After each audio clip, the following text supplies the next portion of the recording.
Good morning. Welcome to the Long Live Third Parties podcast.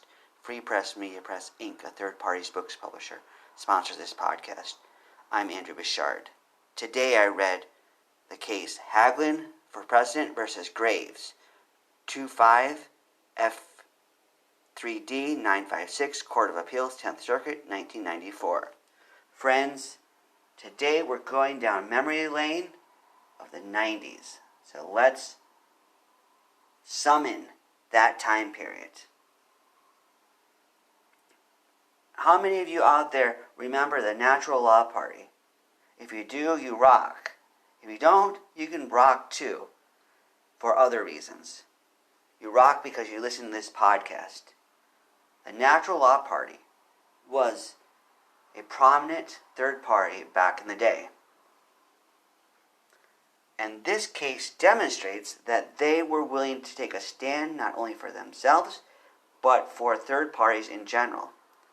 They challenged the ballot access laws of Kansas. So let's read from the record. It says, quote, plaintiffs Dr. John Hagelin for President Committee of Kansas, Dr. John Hagelin, Jesse Nichols, Patricia Robinson, and Wanda Fern Kelly appealed from a summary judgment in favor of Bill Graves as Secretary of State of Kansas. Plaintiffs Hagelin, Nichols, and Robinson were candidates for national office with the Natural Law Party in 1992. Hagelin for President, Nichols for U.S. Senator, Robinson for U.S. Representative. Plaintiff Kelly is a registered voter in Kansas who wished to vote for the candidates in the November 1992 general election. Each of the candidates missed the deadline set forth in Kansas statute annotated 25.305b for independent candidates to file nominating petitions. This section requires that the filing of nominating petitions by the Monday preceding the primary election, which turns out to be 91 days before the general election. Plaintiffs argue that Kansas's ballot access laws unfairly discriminate against independent candidates by requiring them to submit their nomination petitions 91 days before the general elections, while the Republican and Democratic parties can place their presidential candidates on the ballot at any time after such candidates are designated. They also contend that the state's interests do not justify the burdens imposed by its laws. End quote. So how does that register with you? Do you think this court is going to find their arguments persuasive? If you've looked at the other cases we've discussed on this podcast so far, you may deem that it's going to be a challenge. Third parties talk about the importance of ballot access all the time and how much of a struggle it is. And in reading these cases, I see it up close. We got some obstacles, but I salute the Natural Law Party for challenging something that you may not have a good possibility of winning, at least not right away. So good job, folks. You are setting this in motion, and may one day we get the ballot access we need. In this case, like other cases, they talk about the specifics of Kansas's ballot access rules. They say, quote, candidates who are unable to have their names placed on the ballot through these means may still participate in the election process as write-in candidates. Such candidates must file an affidavit of writing candidacy by the second Monday before the general election. End quote. On a prior podcast, we talked about Oklahoma, and they prohibited write-in candidates. So therefore, this is maybe better because they are allowing it. I'm sorry, it was Hawaii that prohibited write-in votes. But this is better because it allows it. The record also says, quote, the Natural Law Party was formed on April 20th, 1992, which was too late to file for recognized party status under Section 25.302 that year. It began its effort to obtain the necessary nominating petitions for candidates in late 1992. End quote. Think about that. Imagine the founding events of the Natural Law Party in 1992. Would you have liked to be there? I would like to be at the founding events of a third party. I imagine there could be some stress involved. It could be frustration.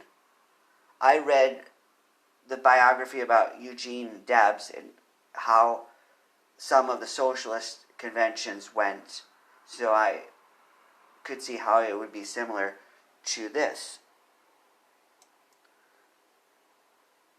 Overall, it's a good thing, despite the stress, despite the frustration they could have faced. So we salute them for forming their party. Again, they talk about how these ballot access laws violate the First and 14th Amendments. I've seen that pop up. Again, that's an argument our side is using. Do you think it's a good argument? Do you like it? Let me know. The decision says, quote, ballot access restrictions burden two different, though overlapping, rights. The right of individuals to associate to advance their political beliefs, and the right of qualified voters to cast effective votes. These rights rank among our most precious freedoms. A filing deadline that falls unequally on independent candidates impinges by its very nature on associational choices protected by the First Amendment. It discriminates against those candidates, and of particular importance against those voters whose political preferences lie outside the existing political parties. End quote.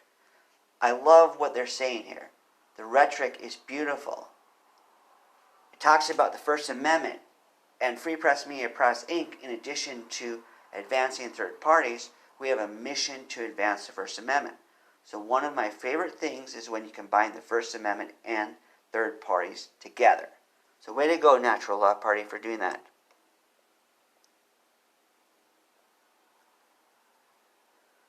They also concede the following. They say, quote, nor can we say that Section 25.305b deadline falls unequally on independent candidates to the decrement.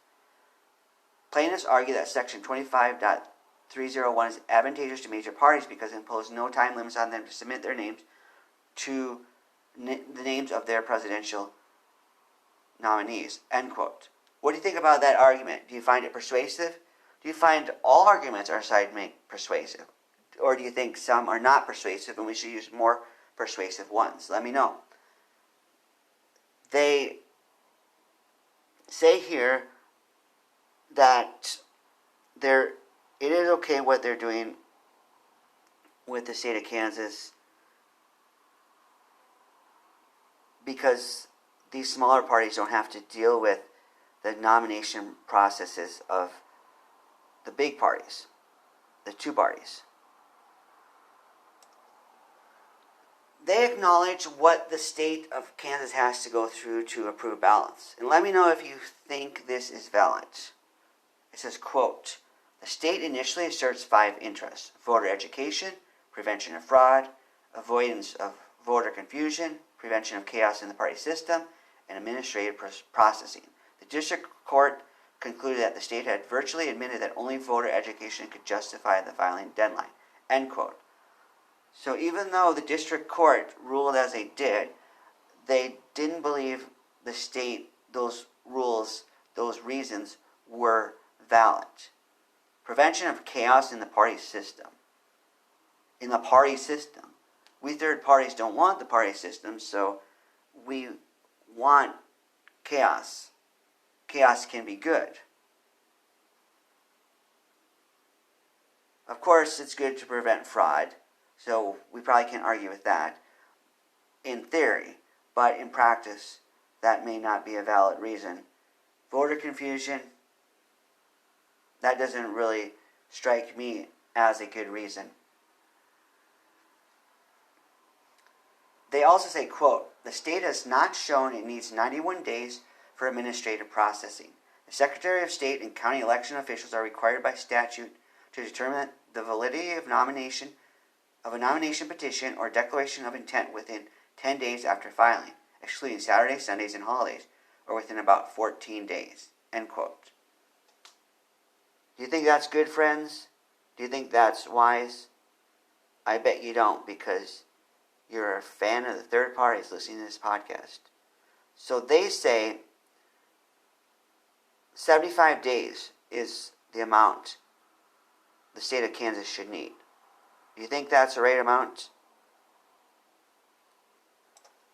This is what they state. They say, quote, viewing Kansas's election scheme in its entirety, as we must, see Libertarian Party versus Bond, we conclude it is a reasonable response to the state's interest in voter education.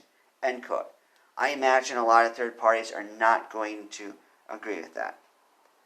As they continue, it says, quote, it is reasonable for Kansas to require, in furtherance of its interest in educating the electorate, that independents make their candidacies official at approximately the same time the major party candidates are chosen, i.e. on or about the date of the primary. End quote. For those of us who do not like these ballot access laws, let me ask you this. What type of ballot access laws do you propose? What type of deadlines do you propose? It would be interesting to discuss that. We want to get our friends on the ballot as much as possible. So let me know what you think about it. Ultimately, they declared the following, quote, we conclude that the state's interests justify the slight burden Section 25.305b imposes on plaintiffs' rights. Consequently, we affirm the judgment of the United States District Court for the District of Kansas. End quote. Alas, we didn't win this one, but we applaud John Hagelin and the Natural Law Party for fighting this fight. May one day we win more and more of these battles. May one day we get what we need. Long live third parties. Goodbye.